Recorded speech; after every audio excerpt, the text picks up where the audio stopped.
The crystal wine glass seemed unusually heavy in my hand as I raised it to the chandelier of the dining hall of the Millbrook Country Club. 20 years of marriage deserved a worthy toast, even if my wife Sarah had been acting weirder all evening than a cat during a thunderstorm.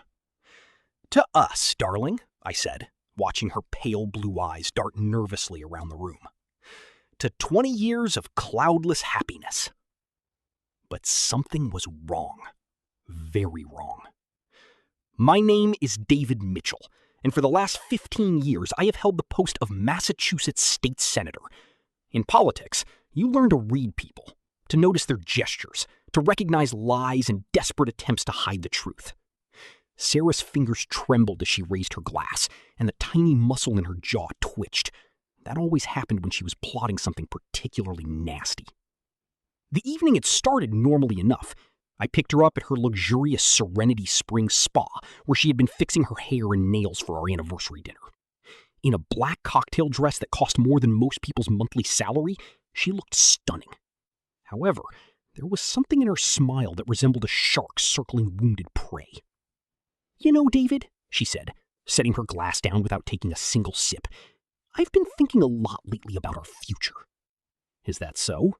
I tried to speak casually, but my political instincts were literally screaming danger.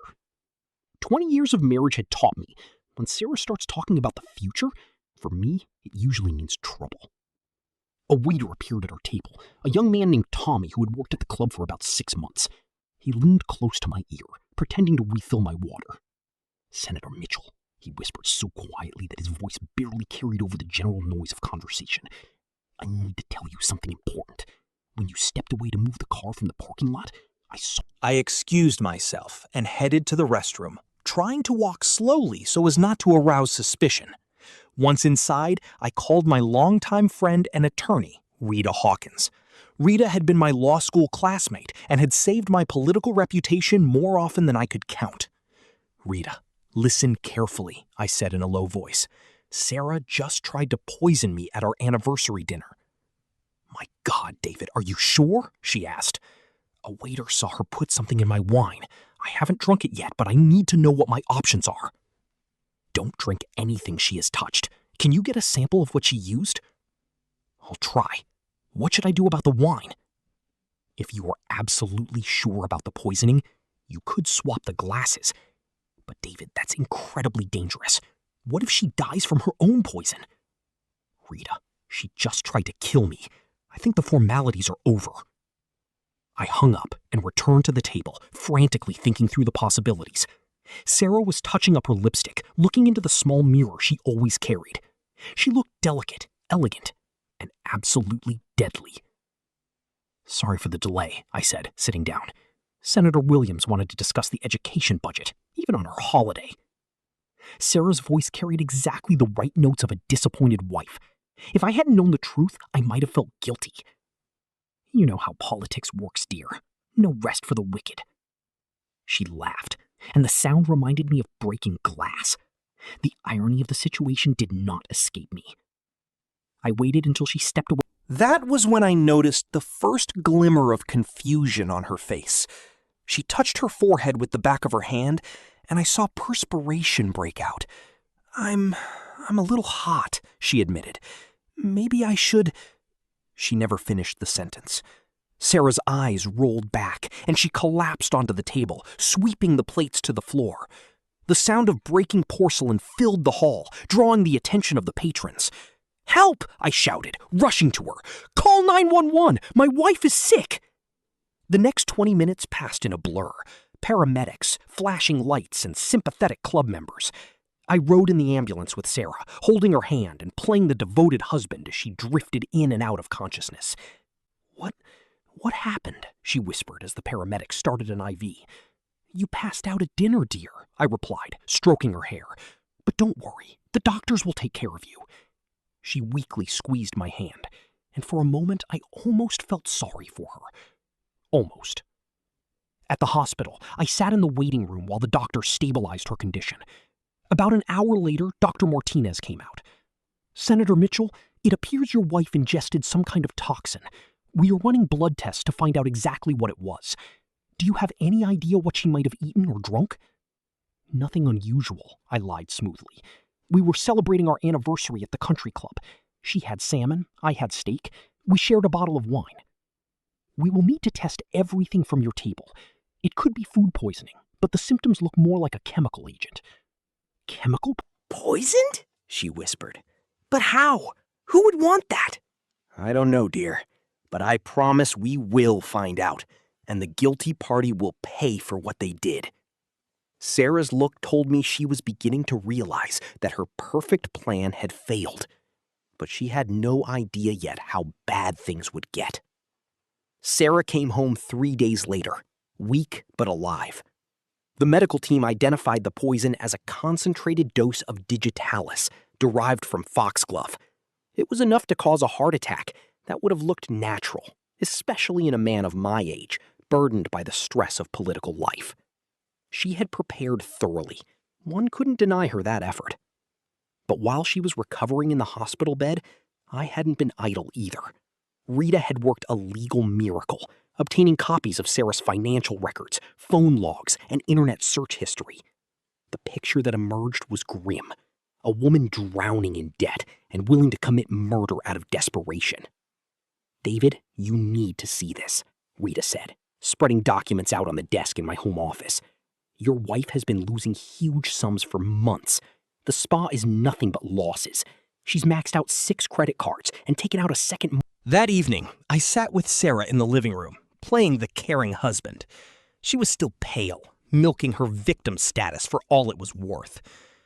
The police came to the hospital again today, she said, curling up on the sofa with a cup of tea. They're investigating it as attempted murder. Good. Whoever tried to hurt you should be caught. David, I'm scared. What if they try again? Her performance was award-worthy, but now I saw right through her. She was fishing for information, trying to figure out what the police knew. Don't worry, dear.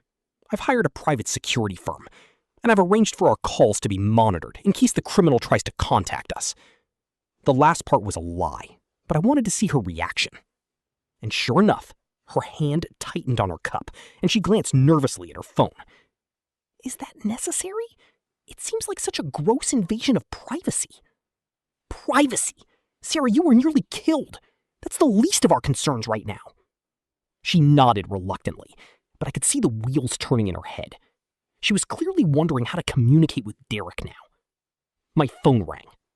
It's Detective Morrison from the state police. I need to take this. I put it on speaker. On the other end was Rita, but Sarah didn't know that. Senator Mitchell, this is Detective Morrison. We've made progress in your wife's case. What kind of progress, Detective? We've identified the type of poison and are tracking where it might have been purchased. We're also checking everyone who had access to your table. Sarah's face went deathly pale, her hands trembling. We'll need to interview you and your wife again tomorrow. There were some inconsistencies in the timeline of events that need to be clarified. Of course, Detective. We will cooperate fully. When I hung up, Sarah stared at me with wide, frightened eyes. What inconsistencies? What could be unclear about me being poisoned? I don't know, Celeste Morrison was Sarah's best friend and chief accomplice in intrigue, a wealthy widow who loved gossip. If Sarah wanted to go to her, it meant she needed a place to plan her next move. That's not a bad idea, I said. You'll be safe there, and I can focus on the investigation. She was surprised by my easy agreement. Really? You don't mind? Sarah, your safety is the most important thing to me. The next morning, I helped her pack and drove her to Celeste's mansion. The hostess met us at the door, a tall, elegant woman with cold blue eyes. David, I feel so sorry for Sarah, she said, protectively hugging my wife. It's terrible that someone would dare to raise a hand against such an innocent woman. Yes, it's shocking, I agreed. I can't imagine who would want to do this. Celeste's eyes narrowed. I had a feeling she knew far more than she was letting on. Sarah had surely shared the details of the affair, if not the murder plot, with her. She'll be protected here, Celeste declared. I have an excellent security system. I kissed Sarah goodbye. Call if you need anything. I love you. I love you too, she whispered, but the words sounded false. Driving away, I felt a grim satisfaction. Sarah thought she was escaping, but in reality, she was walking into a trap. Now she and Derek would communicate more freely, and I would watch their every move. The real game was just beginning. The first casualty of the assassination attempt was not our marriage, but our social circle. Gossip spreads instantly in a small town, especially when it involves a senator. By the end of the week, I knew who my real friends were. There were not many of them. That became clear at the board of directors meeting of the country club. I had been on the board for 8 years, but when I walked into the meeting room, the temperature seemed to drop 20 degrees. Robert Chen, the club president, barely looked at me. Other board members, whose campaigns I had supported, suddenly became engrossed in their papers. Only Margaret Foster, the social director, looked me in the eye, and her gaze was icy. "Before we begin," Robert said, "we need to discuss the incident at your dinner. It has caused a great deal of talk among club members." "And what exactly is their concern?" I asked. Margaret spoke in a voice full of false sympathy. "Questions are being raised about what really happened. Some are worried that the club might be held liable. Someone tried to poison my wife, Margaret. The club is hardly responsible for an attempted murder." "That's the thing," Thomas Brennan, the treasurer, interjected. "The investigation is ongoing, and there are various rumors." "What kind of rumors, Tom?" Afterward, I see, I said finally. And this decision was made without me? We discussed it informally, Robert admitted. It would be best for everyone. I slowly stood and adjusted my tie. Well, I'll save you the trouble of a formal vote. I am resigning from the board immediately. Just remember this conversation when your construction permits start getting stuck in bureaucratic red tape. I went to the club bar and ordered a double whiskey. 20 minutes later, Jack Morrison, a local developer, sat down next to me. "Tough meeting?" he asked. "You could say that. They're wrong to do this. You've done a lot for this club." I searched his face for deception, but he seemed sincere. "Thanks, Jack. Can I ask you something off the record? What really happened to Sarah?" I took a sip of whiskey. "Someone put poison in her glass. She nearly died." "God, any idea who did it?" "The police are looking." Jack nodded slowly. "You know, I was in the bar that night. I saw Sarah by the coat check. She was talking to some guy, young, in an expensive suit. They looked very close, whispering, touching each other. I thought at first he was a relative, but the gestures weren't familial at all." My pulse quickened. What did he look like? Tall, dark-haired, about 35, left in a red Porsche. Derek Paulson. He had been at the club that night, probably to deliver the poison. "Did you tell the police about this?" Jack shook his head. "No one asked me. Should I? It could be important." We finished our drinks in silence. I was grateful to Jack for his support, but he turned out to be the exception. In the following days, the rumors grew more elaborate. People said I had poisoned Sarah myself for the insurance money, or that I was having an affair, or that she had learned about my corruption and I decided to silence her. On Saturday, I got a call from Mike Patterson, my longtime colleague. "David, we need to talk. I'm hearing disturbing things." Mike had been my closest friend in the legislature for over a decade. "They say you wanted to get rid of Sarah because she was about to turn you into the FBI over a corruption scandal." "That's nonsense, Mike. You know me." "Do I?" While I was tracking her affair, she was waging a different war. She was systematically destroying my life, isolating me from everyone. The poisoning was Plan B. Plan A was to turn me into a pariah so that no one would believe me. And when I became vulnerable, she would finish me off. But she had grown impatient. Jennifer Walsh, my chief of staff, called. "Senator, we have a problem. The Boston Globe is asking questions about your offshore accounts and kickbacks. They claim to have documents, statements, checks, correspondence." Sarah and her accomplices weren't just talking. They were fabricating evidence. "Who was the reporter?" "Amanda Rodriguez. She's very thorough." "Set up a meeting. I want to see these papers." The meeting took place in Rita's office on a rainy Tuesday. Amanda was about 30, with red hair and a piercing gaze. She placed a thick folder on the table. "Senator, let's start with these statements. They show deposits to the Caymans totaling over $400,000 over 3 years. I examined the papers. They looked official. Letterheads, account numbers, dates. But I was seeing them for the first time. These are forgeries. I have never had offshore accounts. You claim you've been framed? That's exactly right. Rita asked, Amanda, where did you get these documents? From a confidential source who fears retaliation. Amanda pulled out copies of checks from construction companies and printouts of emails where I supposedly agreed to vote for money. The work was masterful. The forger had studied my real correspondence and schedule, twisting the facts. This is all lies, I said. Have you verified these account numbers with the banks? Amanda hesitated. We are in the process of verifying. So you haven't verified anything, but you're ready to accuse me of poisoning my wife to hide corruption? Some sources are suggesting exactly that. They mention a recent increase in insurance coverage and that you swapped the glasses. Every word was a blow. Sarah had managed to create a convincing legend that explained her own guilt as my criminality. Ms. Rodriguez, I said, restraining my anger. My wife tried to poison me. A waiter saw it.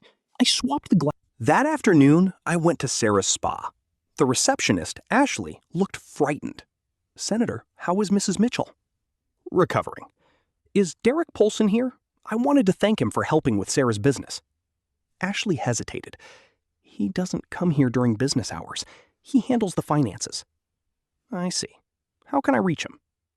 I can't give out his contact information without the owner's permission. I smiled my most trustworthy smile. Of course. I'll ask Sarah myself. As I was leaving, Ashley called out to me. Senator, is it true she was almost killed? I'm afraid so. She grew nervous. That's terrible. She's so nice. But last week, before she got sick, she and Mr. Polson spent hours in the office. They were talking about insurance and what would happen if something happened to you. I brought coffee and heard him say, we need to check the policies. Accidents happen. And she laughed and said you wouldn't notice. Ashley, this is very important. You need to tell the police. But I'm afraid of trouble. Nothing will happen to you for telling the truth. I left with the first real piece of evidence. That evening, I called Jack Morrison. Jack, did you talk to the detective? Yes, and I remembered something else. That guy handed Sarah a small envelope. She quickly hid it in her purse. The poison. Derek had given her the digitalis right before dinner. Are you willing to testify to this in court? Jack was silent. This is serious, David. I'll think about it. 2 weeks passed. Rita worked around the clock. An expert confirmed that the bank statements were skillful forgeries. We learned more about Derek's past. He had been involved in the death of a wealthy woman whom he had convinced to change her will before she died of a heart attack. The pattern was identical. Sarah was not his victim, she was his accomplice. Sarah called me, feigning concern. David, I'm so worried about these corruption rumors. It's hard, but the truth will prevail. Of course, you're a good man. The irony was overwhelming. Thank you, dear. How are you? Maybe you should come home? It's empty without you. Really? You don't mind? Of course not. I still love you. The lie came easily. I prepared the house. Rita hired Marcus Webb, a former FBI agent and surveillance specialist. The key is to get them talking, Marcus explained, installing microphones. If she confesses or Derek incriminates himself, the case is closed. I don't think so. Why do you ask? The police think it was someone familiar. Someone who had access to the table. Think back. Was there anyone at the club who paid attention to us? She was silent. Well, there was that man by the coat check. He said he knew me from the spa. Did he hand you anything? Panic reflected in her eyes. Hand me anything?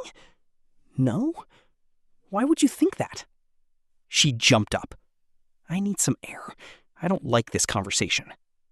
Sarah, sit down. You're part of the conspiracy, aren't you? You and Derek Polson wanted to kill me for the insurance money, but you drank the poison yourself. That's insane! I barely know Derek. Really? Ashley from the spa says you spent hours discussing my death, and Jack Morrison saw him hand you an envelope with the poison. I showed her the screenshot of Derek's message. Is she dead yet? Sarah stared at the screen, gasping for air. How did you get that? He texted the wrong number, sent it to me instead of you. Care to explain your affair with a criminal, or how you were destroying my reputation?" Sarah burst into tears, but they were tears of rage. "You don't understand. Being your wife means always living in the shadow of your career. I deserve more." "So you decided to kill me?" "It was supposed to be different. Derek promised it would look like a heart attack. No one would have suspected." The confession was obtained. "But you drank from my glass. You swapped them. You somehow found out." "The waiter saw you pour the powder. Did you really think that would go unnoticed?" She wiped away her tears, and her gaze turned vicious. "So what? Who will believe you? The whole town thinks you're a thief. Even if you recorded this, they'll say you forced me to confess." "You're wrong, Sarah.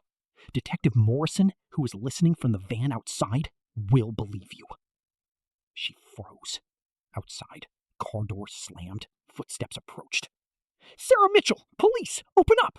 Derek blamed Celeste for everything, but the evidence was against all three. Sarah had given him information about my accounts and schedule, he had prepared the poison and the papers, and Celeste had directed the operation. Derek faced life in prison or the death penalty. Sarah and Celeste faced 25 years to life. The FBI fully exonerated me, confirming that all the evidence of my corruption was fabricated. 3 weeks later, I went to the country club. The board of directors called an emergency meeting. "David," Robert Chen began, "we need to apologize. We were wrong." "Really? You were supposed to support me, but you chose to throw me out." "We were protecting the club's reputation," Margaret interjected. "We didn't know it was a lie." "You knew me for 15 years, but you believed the worst at the first opportunity." "We are ready to reinstate you to the board immediately," Tom offered. I looked at them, at those I had helped for years. "Thank you, but I decline. During this time, I have learned who my real friends are, and none of you are on that list." Sarah thought she was clever, betraying me, but the real betrayal came from you, the people I considered close. I walked out, advising Robert to find a new lawyer for the club. A month later, Sarah's trial began. She stood in an orange jumpsuit and shackles. Despite all the evidence, she showed no remorse. "I regret nothing," she told the judge, looking at me. "He destroyed my dreams. He got what he deserved." Judge Harrison sentenced her to life in prison with the possibility of parole only after 25 years, as well as $500,000 in restitution. In Sarah's eyes as she was led away, I saw fear. She finally realized that her plan had backfired on her. Derek received the death sentence. Celeste, life without parole. My victory was complete, but bitter. I had lost a wife, a marriage, and my social circle. 6 months passed.